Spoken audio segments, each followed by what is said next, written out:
सरकारी जमी विवाद को केंद्र करी रक्ताक्त संघर्ष। वृद्धों को लुहा रड रे आक्रमण, 3 आहत। कलाहांडी जिला कलमपुर थाना अंतर्गत माटीखाला ग्राम रे सरकारी जमी विवाद को केंद्र करी घटिथिबा हिंसात्मक आक्रमण रे जणे वृद्धों समेत 3 जण आहत होइछंती। एही घटना रे कलमपुर थाना रे अभियोग दाखल होइथिबा बेले पुलिस मामला रुजु करी तदंत आरंभ करिछि। पुलिस रे दाखल अभियोग अनुसार शनिवार अपराह्न प्राय 3:30 समय रे धनुकरा निज घर बारंडारे बसिथिबा बेले पूर्व शत्रुता और सरकारी जमी विवाद को नहीं घनश्याम माझी तांको अश्लील भाषा रे गालीगुलज करबा सह लुहा रड रे मुंड और शरीरर विभिन्न स्थान रे बारंबार आक्रमण करथिले। एथिरे धनुकरा गुरुतर आहत होइथिले।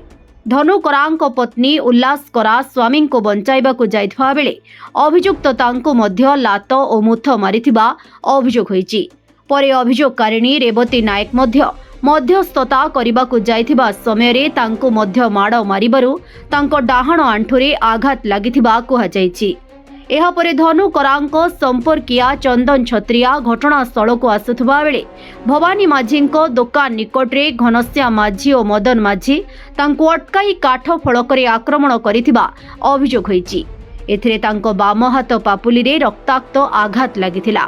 घनश्याम माझी तांको चुटी धरी टाणिबा सह माड़ मारिथिबा मध्य अभियोग रे उल्लेख रहिछि। गुरुतर आहत धनुकरांको परिवार लोके प्रथमे कलमपुर गोष्ठी स्वास्थ्य केन्द्र को नेइथिले। सेठारे प्राथमिक चिकित्सा परे तांको उन्नत चिकित्सा पाई भवानीपाटना जिला मुख्य चिकित्सालय को रेफर करा जायथिला। घटना समय रे ग्रामर छत्रभुज नायक और विशिकेश्वर नायक उपस्थित थिबा सूचना मिलिछि। पुलिस अभियोग आधारे मामला रुजु करी समस्त दिग को नहीं तदंत जारी रहिछि। धवळेश्वर बाग को रिपोर्ट, फर्स्ट न्यूज ओडिशा।